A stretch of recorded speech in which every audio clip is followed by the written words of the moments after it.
하나님 말씀 함께 보도록 하겠습니다. 신약성경 마가복음 2장 말씀입니다. 마가복음 2장 1절에서 5절까지 말씀 함께 보시겠습니다. 마가복음 2장 1절에서 5절까지 말씀입니다. 우리 한 절씩 교독하고 마지막 절은 같이 읽겠습니다. 수일 후에 예수께서 다시 가버나움에 들어가시니 집에 계시다는 소문이 들린지라. 많은 사람이 모여서 문 앞까지도 들어설 자리가 없게 되었는데 예수께서 그들에게 도를 말씀하시더니 사람들이 한 중풍병자를 4사람에게 메워가지고 예수께로 올세. 무리들 때문에 예수께 데려갈 수 없으므로 그 계신 곳에 지붕을 뜯어 구멍을 내고 중풍병자가 누운 상을 달아내리니 함께 읽겠습니다. 예수께서 그들의 믿음을 보시고 중풍병자에게 이르시되 작은 자야 내 죄사함을 받았느니라 하시니. 아멘. 배달의 민족으로 잘 알려진 우아한 형제들의 김봉진 대표는 한때 국내 굴지 IT 기업에서 디자이너로 일하고 있었습니다. 하루는 회사 근처 골목을 지나다가 음식점 홍보 전단지가 어지럽게 뒹굴고 있는 것을 보았습니다. 몇 가지 안타까운 마음이 떠올랐다고 합니다. 참 종이가 아깝다. IT 시대에 어울리지 않는 홍보 방식이다. 고객들의 피드백은 들을 수 없는 일방적 방향의 불통의 방식이다. 이런 별로 중요하진 않지만 몇 가지 생각이 들면서 어떻게 하면 이런 문제를 폼나게 한번 해결해 볼 수 있을까를 고민하다가 결국 생각해낸 것이 바로 배달의 민족이었습니다. 이 법인 설립 당해인 2012년 누적 다운로드 200만 건, 2년 후인 2014년에는 누적 다운로드 1000만 건을 넘어섭니다. 2019년 12월 기준으로 시장 가치 4조 8천억 원, 직원 수 1,500명의 거대 기업으로 성장을 하게 되죠. 불과 10년도 안 되는 짧은 기간 동안 이룬 기적과도 같은 성공이었습니다. 많은 전문가들은 우아한 형제들의 성공 비결에 대해서 창의력의 승리였다. 창의력이 회사를 만들어냈다라고 말합니다. 실제로 배달의 민족은 창의적이고 번뜩이는 마케팅으로 타의 추종을 불허합니다. 초기에 우리가 어떤 민족입니까? 라는 다소 뜬금없는 광고 문구로 사람들의 이목을 집중시키는 데 성공합니다. 그 외에도 젊은 층을 공략하기 위한 소위 말하는 B급 병맛 코드를 마케팅에 적극 활용하는 모습도 보입니다. 치킨은 살 안 쪄요? 살은 내가 쪄요. 아빠 힘내세요. 우리고 있잖아요. 사골 국물. 이런 우리에게도 비교적 잘 알려진 광고 카피들은 이 회사의 전략을 아주 잘 보여주고 있는 것이기도 하죠. 최근 독일 기업과의 합병, 수수료 논란 등으로 각종 구설수에 오르고 있긴 하지만 배달의 민족은 여전히 창의력을 통한 성공 신화의 모델로 회자되고 있습니다. 이스라엘 출신의 세계적인 석학 유발 하라리 히브리대 교수는 2050년을 위해 인류가 준비해야 할 것이라는 제목의 강연에서 이런 말을 했습니다. 우리는 어떤 구체적인 미래도 확신할 수 없다. 오직 분명한 것은 모든 것이 변할 뿐이라는 사실이다. 그러면서 이러한 환경에도 반드시 통용되는 알파벳 C, 4가지 알파벳 C를 소개하고 있는데요. 크리티컬 띵킹, 비판적 사고, 커뮤니케이션, 의사소통, 콜라보레이션, 협업, 그리고 마지막으로 크리에이티비티, 창의력이었다고 합니다. 이런 창의력은 단지 성공을 위한 어떤 방법 또는 새로운 시대의 교육 철학으로서만 의미 있는 것은 아닙니다. 하나님을 향한 우리의 믿음을 발휘하는 데 있어서도 이 창의력은 필요합니다. 아주 중요해요. 지금은 창의적인 믿음을 발휘해야 하는 시대이고 특별히 이 시대 가운데 하나님 앞에 쓰임받고자 하는 사람들일수록 이런 창의적인 믿음에 대해서 고민해야 합니다. 하나님 어떤 믿음을 기뻐하실까? 이 시대 가운데 어떠한 믿음 가진 자들을 필요로 하고 찾고 계시는가 고민해야 하는 것이죠. 오늘은 주님께서 인정하시고 기뻐하시는 이 창의적인 믿음에 대해서 한번 생각해 보도록 하겠습니다. 예수님께서 가버나움의 한 집에 방문하십니다. 예수님께서 그곳에 계시다는 소문은 삽시간에 마을 전체와 인근 지역에 퍼집니다. 예수님께서 예수님께 나병을 고침받은 환자가 예수님과의 약속을 지키지 않은 듯합니다. 예수님은 그에게 아무에게도 아무 말도 하지 말 것을 주문하셨지만 결과는 달랐어요. 주님은 자신에게 몰려든 무리들을 불쌍히 여기시며 그들에게 복음을 전하셨습니다. 이 소문을 듣자마자 한 사람은 자신의 친구를 떠올립니다. 중풍을 앓고 있던 친구였어요. 온몸이 마비되어서 오랜 세월을 자리에 누운 채로 생활하고 있었습니다. 소문이 사실이라면 예수라는 사람은 자신의 친구를 능히 고칠 수 있을 것이라고 그는 확신이 했습니다. 친구들을 불러 모읍니다. 예수에 대한 소문과 자신의 계획을 나누자 3명의 친구가 이 일에 동참하겠다고 나섰습니다. 이들은 중풍에 걸린 친구를 찾아갑니다. 준비해간 간이 침대에 온몸이 마비되어 움직이지 못하는 친구를 눕히고 예수가 머물고 있다는 집으로 향합니다. 마을 입구에 도착한 그들은 단번에 그 집이 어느 집인지 발견할 수 있었습니다. 수많은 인파들이 그 집 앞에 주위에 운집해 있었기 때문이죠. 하지만 그 인파를 뚫고 집 안으로 들어가는 것은 불가능해 보였습니다. 그렇다고 이제 와서 포기할 수도 없는 노릇이었어요. 잠시 나무 그늘 아래로 피해 방법을 강구하던 중 한 친구의 시선이 옆집 담벼락에 닿았습니다. 옆집 담벼락을 타고 그 집 지붕으로 올라가는 동선이 머릿속에 그려졌어요. 전혀 불가능한 방법은 아니었습니다. 그는 자신의 계획을 다른 친구들에게도 나눕니다. 정상적인 방법은 아니지만 충분히 해볼 만한 시도였어요. 어떻게 침상을 들고 어떻게 올라갈 것인지를 다시 한번 점검했습니다. 그리고 침상을 들고 옆집 담벼락을 오르기 시작합니다. 생각보다 쉽게 지붕에 올라간 그들은 지붕 견고한 곳을 찾아 침상을 내려놓습니다. 2명은 지붕을 걷어내기 시작했고 다른 2사람은 침상에 줄을 묶어 아래로 달아내릴 준비를 합니다. 지금의 개념으로는 남의 집 지붕을 뜯는다는 행위 자체가 받아들여지기가 참 어려울 것입니다. 범죄 행위죠. 기술적으로도 상식적으로도 이것은 말이 되지 않습니다.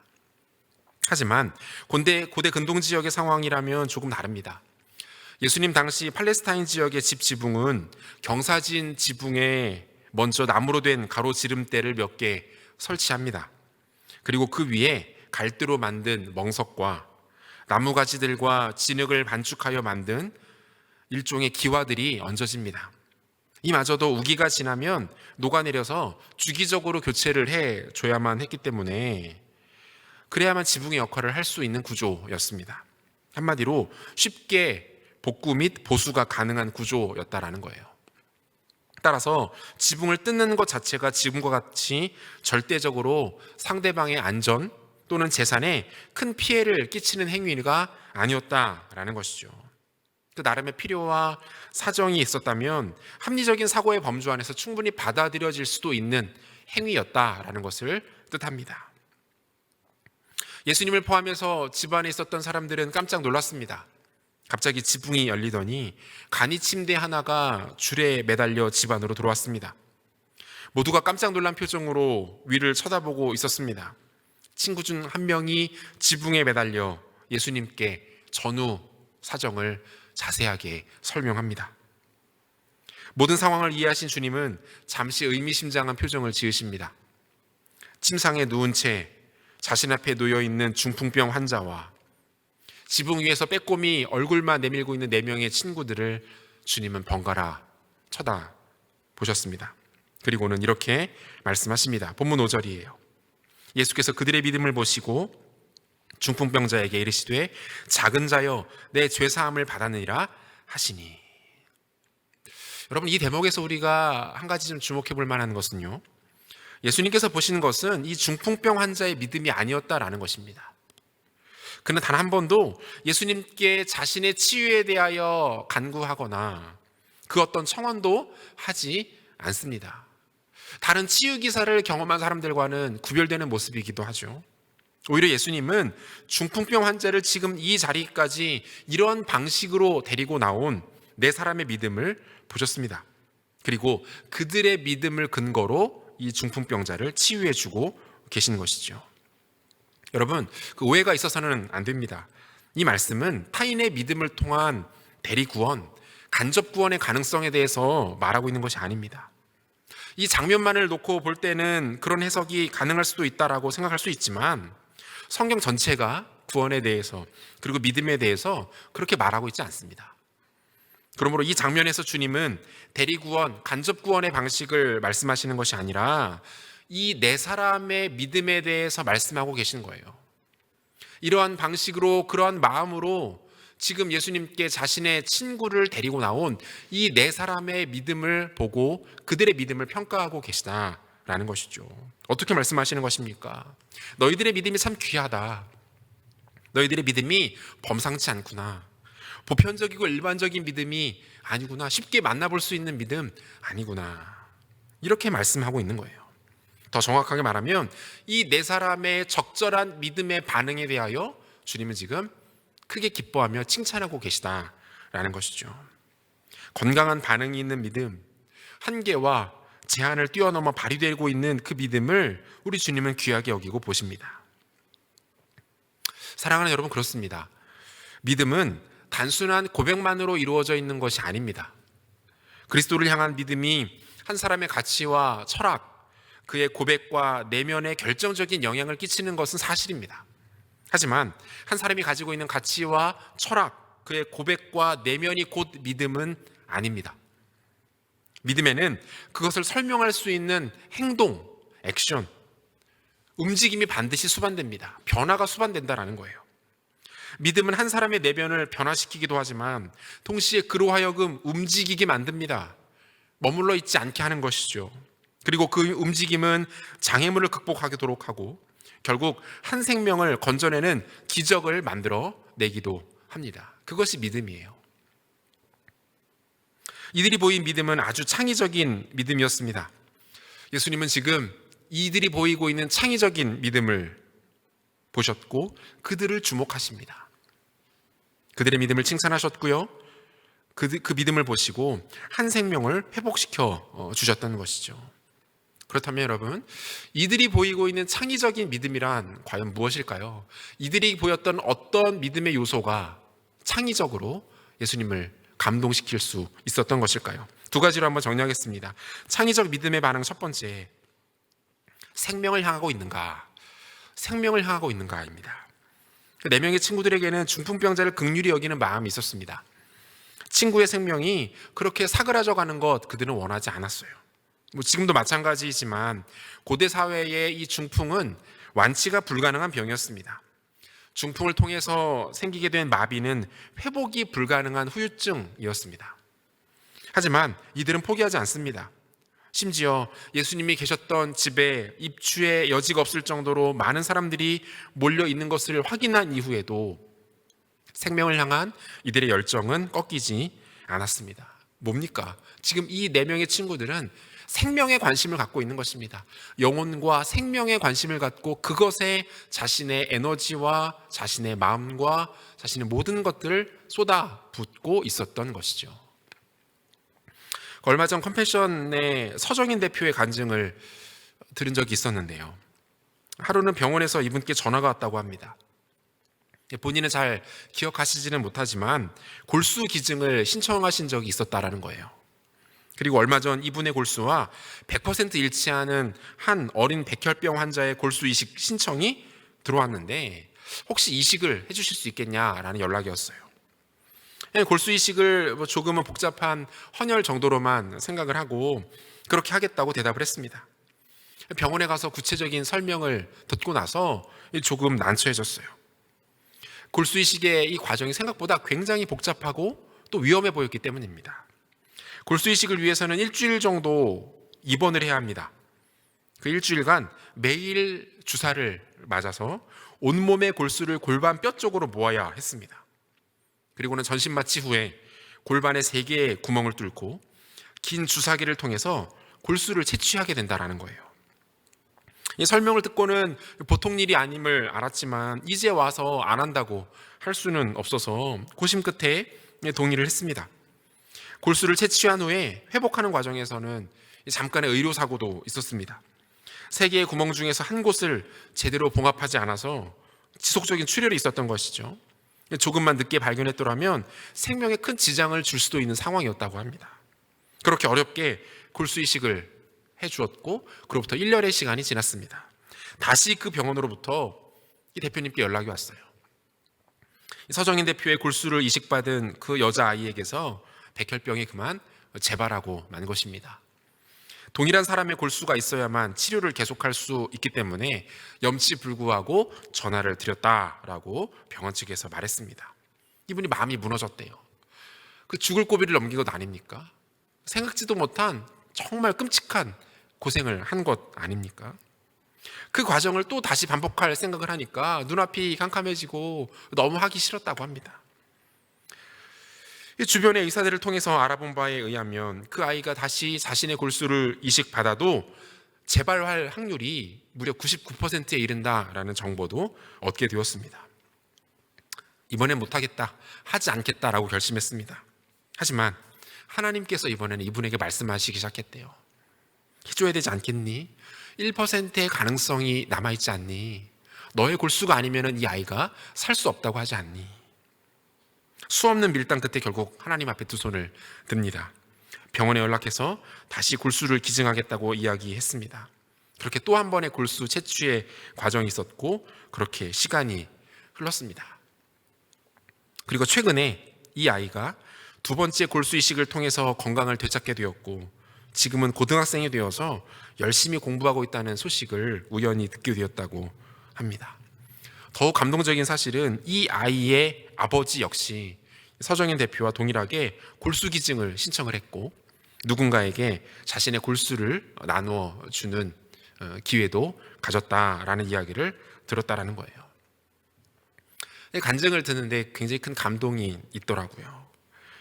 그 생명을 향한 열정, 생명을 향한 하나님의 그 의지가 이분에게 그대로 전달되었고 순종하는 마음으로 생명을 향했을 때 어떤 일이 일어났습니까? 죽어가던 하나의 어린 생명이 살아났고요. 그로 인해 또 다른 생명의 기회를 얻게 되는 생명의 선순환이 계속해서 이루어지는 일들이 일어나게 되었다라는 것을 이 간증을 통해서 저는 확인할 수 있었습니다. 여러분, 예수님께서 제자들을 부르시는 장면 혹시 기억하실 겁니다. 밤새도록 고기 한 마리 잡지 못해서 낙심해 있던 제자들에게 주님은 찾아가셔서 깊은 데로 그물을 던지라 말씀하세요. 누가복음 5장 4절 보니까요, 말씀을 마치시고 시몬에게 이르시되 깊은 데로 가서 그물을 내려 고기를 잡으라 이렇게 되어 있는데요. 여기서 이 잡으라라는 단어의 헬러 원어는요 아그라라는 단어입니다. 아그라.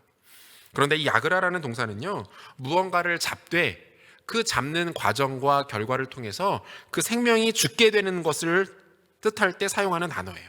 그래서 이 아그라는 보통 사냥, 포획 정도의 의미가 더 강한 단어인 것이죠. 베드로의 처음 정체성은 뭐였습니까? 아그라였어요. 그는 자신의 생명을 위해서 다른 생명을 잡아서 죽이는 것을 통해서 자신의 생계를 이어가던 그런 사람이었습니다. 사냥과 포획의 주체였던 것이죠. 하지만 주님은 이러한 베드로의 정체성을 완전히 다른 것으로 바꾸어 주십니다. 계속해서 누가복음 5장 10절 보니까요, 세베대의 아들로서 시몬의 동업자인 야고보와 요한도 놀랐습니다. 예수께서 시몬에게 이르시되 무서워하지 말라, 이제 후로는 내가 사람을 취하리라 하시니 이렇게 되어 있습니다.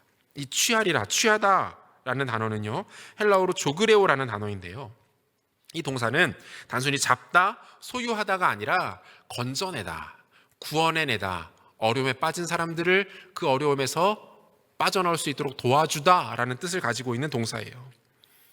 무엇을 말할까요? 주님을 만나기 전까지의 베드로는 자신의 생명을 위해서 무언가를 희생시키고 무언가를 죽이던 존재였습니다. 다른 생명을 죽이지 않고서는 자신의 생계를 이어갈 수 없는 직업을 가지고 있었던 사람이었어요. 그런데 그가 예수 그리스도를 만나게 되자 그의 정체성은 조그레오로 바뀝니다. 생명을 건져내고 살려내고 구원해내는 존재로 그의 정체성과 사명과 인생의 방향이 바뀌게 되었다라는 것이죠. 사랑하는 여러분, 우리의 인생은, 그리고 여러분이 지금 하고 있는 노력은 과연 생명을 향하고 있습니까? 나의 오늘이 누군가를 살리고 건져내는 일을 위해서 준비되고 나아가 그것에 쓰이고 있습니까? 아니면 어떤 대상을 죽이고 착취하고 그것을 밟고 일어나서 나의 탐욕과 나의 나음을 위하여서 쓰이고 있지는 않습니까? 죽음으로 향하던 영혼을 건져내어서 생명으로 인도하는 일은 주님의 가장 위대한 사역입니다. 아그라에 머물러 있었던 인생들을 불러서 조그레오의 삶으로 바꿔주시는 것, 이것이 하나님께서 그 백성들을 향해서 하시는 아주 중요한 사역 중에 하나라는 것입니다. 이것에 마음을 쓰고 이것을 준비하는 인생 가운데 주님은 당신의 능력과 은혜를 아끼지 않으십니다. 이것을 향하는 믿음을 창의적인 것으로 여겨서 그 믿음이 발휘되는 것 가운데 풍성한 은혜와 능력을 부어주신다라는 거예요. 사랑하는 여러분, 우리의 관심이 생명을 향해야 합니다. 우리의 관심이 영혼을 향해야 합니다. 특별히 지금처럼 코로나19의 팬데믹 상황으로 나의 안전, 나의 안위, 나의 건강을 지키기에 급급한 이때에 그리스도인들은 주변을 바라볼 수 있어야 합니다. 다른 사람들의 생명과 영혼을 살피고 그것들을 위하여 우리 에너지를 사용할 수 있어야 합니다. 그것이 창의적인 믿음이고, 그러한 믿음이 발휘되는 곳 가운데 하나님의 은혜와 능력이 나타나게 된다라는 것이죠. 창의적 믿음의 반응 두 번째, 돌파를 가능하게 하는 힘이 있는가? 돌파를 가능하게 하는 힘입니다. 4명의 친구들은 큰 기대감을 품고 예수님께서 계시다는 집으로 향했습니다. 하지만 그들의 기대는 곧 실망이 되어 돌아왔죠. 왜 그렇습니까? 도저히 예수님을 만날 수 있을 것 같지 않았습니다. 그들이 그 집 앞에 갔을 때에 마치 모세의 기적처럼 자신들을 향해 그 인파의 무리가 길을 내주었으면 좋겠지만 그런 일은 일어나지 않았어요. 심지어 자신이 데리고 온 친구보다 더 위중해 보이는 환자들도 곳곳에 발견되었습니다. 잠시 고민을 했겠죠. 돌아갈까? 아니면 조금 더 기다려볼까? 그들이 내린 결론은 무엇이었습니까? 그들은 정면 돌파를 선택합니다. 어떻게든 안으로 들어가는 것을 목표로 모든 수단과 가능성을 생각해 보는 것이죠. 그들에게는 적어도 2가지 믿음이 있었습니다. 그것은 무엇입니까? 하나, 집안에 계신 분은 우리의 친구를 반드시 치료하실 수 있는 분이시다. 저 안에 계신 분은 우리 친구를 능히 낫게 하실 수 있을 만한 능력을 갖고 계신 분이시다. 그분께 가기만 하면 된다. 예수님을 향한 절대적 신뢰가 그들에게 있었고요. 둘, 이 과정에서 발생할 수 있는 모든 대가와 희생 감수하자. 장애물에 대해서 포기하거나 우회하거나 머뭇거리지 말고 정면 돌파하자. 그들에게는 이 믿음이 있었어요. 그리고 돌파를 선택하죠. 역대상 11장에 보면 다윗과 관련된 아주 감동적인 일화 하나가 소개됩니다. 다윗이 대적들에게 쫓겨서 베들레헴 인근의 한 산성에 갇히게 돼요. 다윗은 이미 오랜 전쟁과 망명 생활로 지칠 대로 지쳐 있었습니다. 산성에서 그의 고향이었던 베들레헴을 내려다보던 그는 어릴 적 자신이 먹고 마시며 뛰놀던 작은 우물가를 발견합니다. 어린 시절 향수에 젖어서 그만 자신도 모르게 저 우물물을 단 한 번이라도 맛볼 수 있다면 얼마나 좋을까? 라고 말을 내뱉어요. 다윗의 곁에 서 있던 부하 장수들이 다윗의 말을 들었습니다. 그들은 잠시 동안 서로의 눈빛을 주고받습니다. 그리고는 누가 먼저랄 것도 없이 손에 무기 한 자루를 쥐어들고 적진으로 용맹하게 뛰어듭니다. 목적은 하나, 자신의 주인에게, 다윗에게 그 우물물을 가져다 주기 위함이었어요. 역대상 11장 18절 보니까 이렇게 되어 있습니다. 이 세 사람이 블레셋 사람들의 군대를 돌파하고 지나가서 베들레헴 성문 곁 우물물을 길어가지고 다윗에게로 왔으나 다윗이 마시기를 기뻐하지 아니하고 그 물을 여호와께 부어드리고. 여러분, 여기 사용되는 이 돌파하다라는 단어가 참 재미있는 단어인데요. 히브리어로는 바카라는 단어입니다. 바카. 이 단어가 사용된 구약의 다른 본문들을 보겠습니다. 2곳만 살필 건데요. 먼저는 창세기 22장 3절 말씀. 아브라함이 아침에 일찍 일어나 나귀의 안장을 지우고 두 종과 그의 아들 이삭을 데리고 번제에 쓸 나무를 쪼개어 가지고 떠나 하나님이 자기에게 일러주신 곳으로 가더니 라고 되어 있습니다. 이 아브라함이 그 하나님의 말도 안 되는 것처럼 들려지는 그 요구에 순종해서 아들 이삭을 바치는 그 장면이죠. 여기에서는 바카라는 단어가 쪼개어라는 말로 번역이 되어 있습니다. 쪼개어. 그 마른 장작에 날선 도끼가 닿아서 그 쩍하고 갈라지는 그 모습을 이 박하라는 단어로 묘사를 하고 있는 것이죠. 이 이미지를 하나 여러분 기억해 두시고요. 두 번째는 출애굽기 14장 21절 말씀인데요. 모세가 바다 위로 손을 내밀매 여호와께서 큰 동풍이 밤새도록 바닷물을 물러가게 하시니 물이 갈라져 바다가 마른 땅이 된지라. 우리가 너무나도 잘 알고 있는 홍해 바다가 갈라지는 장면이죠. 여기에서는 물이 갈라져 할 때 갈라져가 바로 박하를 번역해 놓은 뜻입니다. 자, 여러분 무엇을 말할까요? 다윗의 부하들이 적진을 돌파하는 것이 마치 이와 같았다라는 거예요.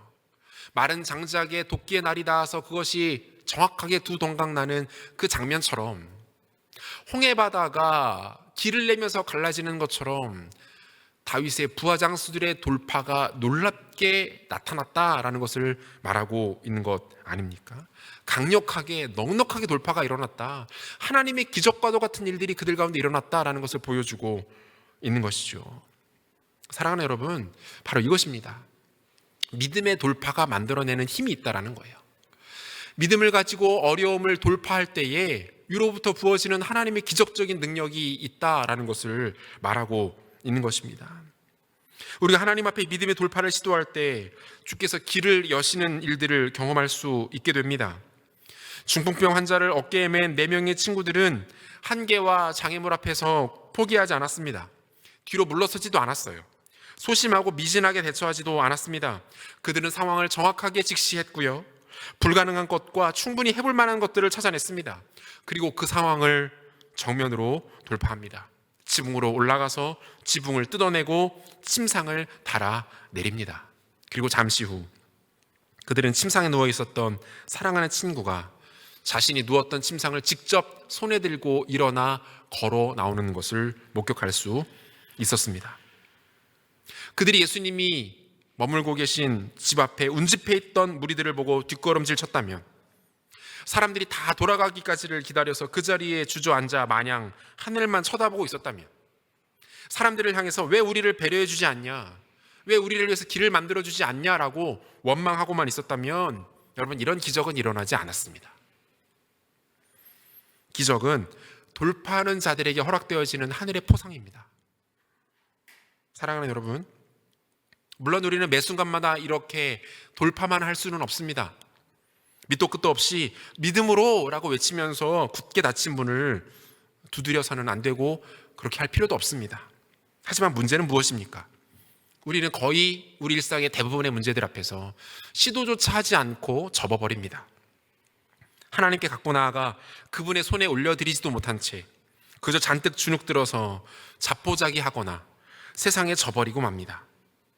사람들의 몇 마디 냉소적인 말들, 자신의 내면에서 들려오는 자존감 낮은 목소리, 너는 안 될 거야, 할 수 없어, 너는 불가능해라는 사탄의 속삭임, 그것을 듣고 그것이 마치 진실이고 실체인 양 착각해서 더 이상 앞으로 나아가지 못합니다. 여러분, 그렇지 않습니다. 우리는 믿음의 영역에 있어서도 하나님 앞에 창의력을 발휘해야 합니다. 내가 핸들링하지 못하는 수많은 문제들 먼저 주님의 손에 올려놓아야 합니다. 그분께 의뢰하고 나는 내가 할 수 있는 일을 하는 것부터 시작해야 합니다. 그분께 상의하고 그분께 지혜를 구해야 합니다. 용기를 달라고 하나님께 부르짖어야 합니다. 상황을 열어달라고 그분께 나의 마음을 쏟아낼 수 있어야 합니다. 그리고 돌파를 시도해야 하는 것이죠. 돌파가 이루어질 것입니다. 돌파가 간혹 이루어지지 않다 하더라도 돌파가 이루어진 것 이상의 통찰과 지혜와 은혜를 누릴 수 있게 될 것입니다. 생각하지도 못했던 곳에서 또 다른 길들이 열리는 것을 경험할 수 있습니다. 문제는 무엇입니까? 우리가 낙심하여 좌절한 채, 망연자실하여 주저앉은 채 아무 시도도 하지 않는다는 것이 문제입니다. 주저앉아 있으면 아무 일도 일어나지 않습니다. 돌파하지 않으면 상황이 바뀌는 것은 아무것도 없습니다. 저희 목회자들도 코로나19의 이 상황 이후에 이전에는 경험해 보지 못했던 참 많은 어려움들과 위기들을 겪고 있습니다. 여러분들 잘 아시는 것처럼 우리 청년 공동체는 여름에 사역들이 참 많이 있지 않습니까? 아울리치를 비롯해서 연합수련회, 특세, 리트릿, 그리고 2학기까지 이 여름 사역을 통해서 한 학기의 전체적인 1년의 전체적인 사역이 큰 흐름을 가지고 뼈대를 가지고 이어지는 것이 이 청년 사역의 특징입니다. 현장을 기반으로 이루어지기 때문에 상대적으로 동적이고 또 많은 접촉들, 소통들이 이루어지는 것도 사실입니다. 그런데 지금 여러분들 잘 아시는 것처럼 그렇게 하지 못합니다. 그래서 참 많이 낙심했고 또 두렵기도 했습니다. 어떻게 해야 할까? 어떻게 이 공동체를 계속 하나님 앞에 올려드릴 수 있을까? 그런데 그때마다 주께서 저희 목회자들에게 주셨던 마음은 바로 이것이었습니다. 돌파하라. 그렇게 주저앉아만 있지 말고, 그렇게 두려워만 하지 말고, 그렇게 낙심하고 있지만 말고 일어나서 두드려라. 돌파하라. 담장 위로 올라가라. 지붕을 뜯어내라. 하나님 저희에게 이런 마음들을 계속해서 주셨습니다. 그리고 되든 안 되든 시도하기 시작했어요. 서툴고 어색하지만 유튜브에도 계속 접속했고요. 줌을 활용하고 이것도 저것도 안 되든 되든 시작했습니다. 참 감사한 것은 지금 청년 공동체의 모든 사역은 온라인으로 다 전환하여 진행하고 있습니다. 물론 원활하지 않습니다. 여전히 해결해야 할 것 많고 보완해야 될 것들 굉장히 많이 있습니다. 아직까지 초보적이고 아주 유치한 수준인 것 분명합니다. 그런데 우리는 우리가 생각하는 것보다 코로나19에 많이 발목이 잡혀 있지 않습니다. 우리가 하고 싶은 사역들, 해야 하는 사역들 충분히 감당하고 또 많은 것들을 꿈꾸며 새로운 것들을 내다보고 있습니다. 오히려 전에 해보지 못했던 것들을 우리는 시도하고 있고 이전에 경험해보지 못했던 색다른 은혜들 또한 누리고 있습니다. 지금은 돌파가 필요한 시점입니다. 우리의 상황, 어려움, 한계는 주님의 손에 올려드리고 우리는 담벼락으로 올라가야 합니다. 지붕으로 올라가 지붕을 뜯어내는 결기와 담대함도 필요합니다. 사랑하는 형제자매 여러분, 포기하지 마십시오. 주저앉아 있었다면 다시 무릎을 세워 일어나십시오. 지금은 하나님께서 우리에게 주님의 방식대로의 돌파를 명령하십니다. 특별히 내일부터 시작되는 4일간의 말씀 사경의 시간들을 잘 활용하실 수 있기를 바랍니다. 적어도 이번 한 주는 주님께 포커스 온, 우리 주님께 초점을 맞추고 복음과 그 하나님의 능력 가운데 집중하는 시간들 되시기를 바랍니다. 하나님께 우리 가운데 주신 사명에 단 한 번뿐인 우리의 젊음의 때에 집중하시는 시간들을 보내시기를 바랍니다. 우리 주님께서 꽉 막힌 것을 돌파하게 하는 창의적인 믿음 보시겠다 말씀하십니다. 이 믿음으로 더욱 주님께로 가까이 나아가는 우리 모두가 되실 수 있기를 소원합니다. 말씀 마무리하려고 하는데요. 세계적인 신학자 톰 라이트는 최근에 쓴 하나님과 팬데믹이라는 책에서 루터의 글을 인용하면서 이렇게 말합니다. 루터는 전염병이 덮쳤을 때 그리스도인의 정상적인 행동은 도망치는 것이 아니라 자리를 지키고 돕는 것이라고 확실히 믿었다.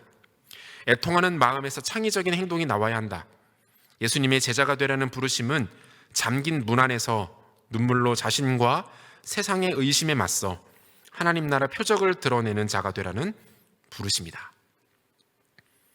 오늘 말씀에 대한 메시지가 이 표현에 다 들어있다고 생각합니다.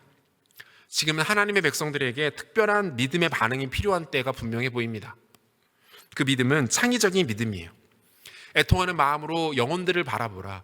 생명에 관심을 가지라 말합니다.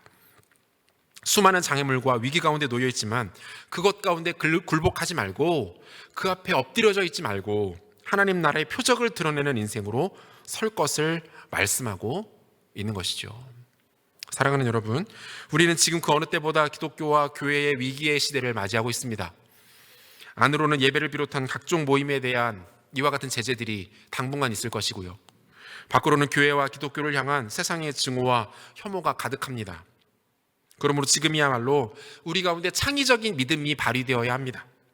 이기적인 태도를 버리고 더 이상 나와 나의 바운더리만을 챙기는 것이 아니라 생명과 영혼을 향하십시오. 이웃의 아픔에 관심을 가지시고 어려움 당하는 지체들에게 손을 내밀어 주십시오. 생명에 집중하는 창의적 믿음이 필요합니다. 또 하나 돌파가 필요합니다. 문제 앞에서 쉽게 포기하거나 뒤돌아 서지 마시기를 바랍니다. 주님께 내어 맡기는 일과 그분의 영역 안에서 무언가를 시도하는 일을 게을리 해서는 안 됩니다. 돌파하는 자에게 특별한 은혜가 부어진다는 것을 잊지 마시기를 바랍니다. 바라기는 지금 이 시대에 꼭 필요한 창의적인 믿음, 하나님 앞에 구하시고 발휘하셔서 창의적인 믿음의 세대가 만들어갈 하나님 나라의 영광을 바라보고 그것을 누리고 그 중심에 서는 우리 모두가 되실 수 있기를 우리 주 예수 그리스도 이름으로 축원합니다. 함께 기도하겠습니다. 오늘 주신 말씀 우리 붙잡고 같이 한번 기도했으면 좋겠는데요. 주 안에 사랑하는 여러분, 믿음은 단순한 우리의 고백이 아닙니다. 우리 입술의 몇 마디의 선언 아닙니다. 우리 가지고 있는 생각, 철학, 가치관, 그것이 믿음으로 만들어질 수는 있지만 그것 자체가 믿음은 아니에요. 믿음은 움직이는 것입니다. 우리의 삶으로, 우리 행동으로, 인격과 인생으로 드러나는 것이 믿음입니다. 특별히 이 시대는 창의적인 믿음이 필요합니다. 코로나19로 인하여 정상적인 일상이 어려운 시대 가운데, 코로나19로 인하여서 수많은 사람들이 힘들어하며 아파하며 불안해하며 두려워 떨고 있는 시대 가운데 우리 주님은 창의적 믿음을 갖고 그 창의적인 믿음을 발휘하는 자들을 애타게 찾고 계십니다. 사랑하는 청년공동체가 창의적인 믿음으로 준비되기를 원합니다. 내가 아닌 영혼과 생명을 바라볼 수 있게 해달라고, 어려움과 장애와 위기 앞에 주저하며 낭망하며 무너져 있는 것 아니라 일어나 돌파하는 믿음 달라고, 이 시간 하나님 앞에 창의적인 믿음을 구하고 그 믿음을 발휘할 수 있도록 축복해 달라고 우리 말씀 기억하며 함께 기도합시다. 기도하겠습니다. 하나님 아버지 감사합니다. 코로나19로 다시 한번 온라인으로밖에 모일 수 없는 이 시기 가운데 하나님 우리 가운데 다시 한번 하나님 말씀하여 주시고 창의적인 믿음을 갖고 그 믿음을 발휘하는 믿음의 세대로 일어날 것을 주문하시니 감사를 드립니다. 사랑하는 주님, 마음껏 축복하여 주옵소서. 사랑하는 청년들, 이 시대 가운데 창의적 믿음의 사람으로 준비될 수 있도록 도와주옵소서. 영혼의 관심을 갖기를 원합니다. 생명의 관심을 갖기를 원합니다. 우리 주변에 어려움 당한 사람들, 아픔 겪고 있는 자들 돌아보기를 원합니다. 그들을 챙기기를 원합니다. 아버지 하나님, 생명이 또 다른 생명을 살려내고 생명의 또 다른 하나님 영혼들을 주님께로 인도할 수 있는 아름다운 가치들과 선순환 들이 우리 가운데 나타날 수 있도록 주님 축복하여 주옵소서. 주님 돌파하기를 원합니다. 사랑하는 주님, 하나님 장애물과 위기와 아픔과 한계 가운데에 양현자실하여 주저앉고 넘어져 있는 인생 아니라 일어나서 강대하게 주의 말씀 가운데 주께 기도함으로 돌파하는 삶 살아갈 수 있도록 아버지 하나님 축복하여 주옵소서. 창의적인 믿음을 가지고 어려운 때를 밝히는 인생 될 수 있도록 도와주시고 시대를 선도하는 하나님의 삶을 낼 수 있도록 주님 축복하여 주시고 역사해 주옵소서. 우리 한 가지만 더 같이 기도했으면 좋겠습니다. 내일부터 시작되는 4일간의 온라인 말씀 사경에 위해서 기도합시다. 이 시간 기도할 때에 많은 사랑하는 청년들이 이 말씀 사경회를 사모하게 하시고 이 시간을 통하여서 위로부터 부어지는 능력의 말씀, 소망의 말씀, 생명의 말씀 듣고 그 말씀으로 변화를 경험하고 결단하며 하나님 나라를 향해 헌신하는 귀한 일들이 나타날 수 있도록 오시는 두 분의 강사 목사님들 기억하여 주시고 성령 충만함으로 이끌어 달라고, 현장에서 섬기는 스태프들 가운데도 하나님 안전과 평안으로 인도해 달라고 내일부터 시작되는 말씀 사경회를 위해서 같이 한번 더 기도합시다. 기도하겠습니다. 하나님 아버지 고맙습니다. 아버지 내일부터 우리 청년 공동체 가운데에 그 귀한 말씀의 시간들, 은혜의 시간들 허락하여 주시니 감사합니다. 아버지 내일부터 4일간 온라인 말씀 사경회를 통하여서 아버지 하나님께 집중하기를 원합니다. 하나님께 우리의 사명에 우리 하나님의 젊음에 집중하기를 원합니다.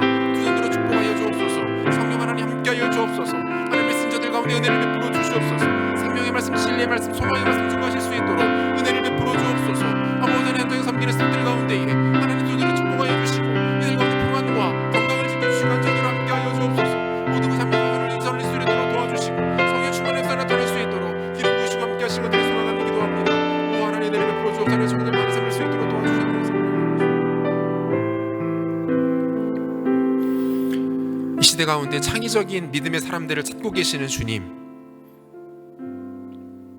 어지럽고 혼탁한 세대 가운데 생명을 향하고 영혼의 관심을 갖고 막힌 장애물을 능히 돌파해 나갈 만한 믿음의 용기를 가진 사람들을 우리 주님 찾고 계심을 다시 한번 오늘 말씀을 통해서 확인할 수 있었습니다.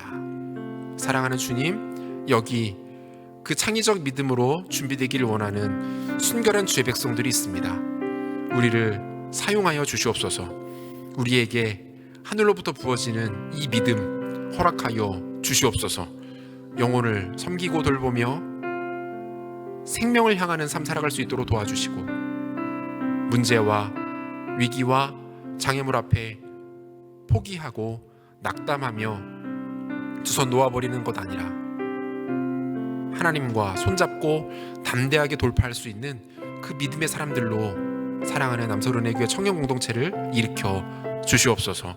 코로나19로 인하여 전 세계가 힘들어하고 불안해하며 두려워하는 이 시대 가운데 우리 믿음의 선배들이 보였던 것처럼 어려운 자들과 함께하며 그들을 위해 기도하고 막힌 문들을 믿음으로 능히 뚫어내는 창의적인 믿음의 세대로 사랑하는 남서른의 교회 청년 공동체가 잘 준비될 수 있도록 하나님 마음껏 축복하여 주시옵소서.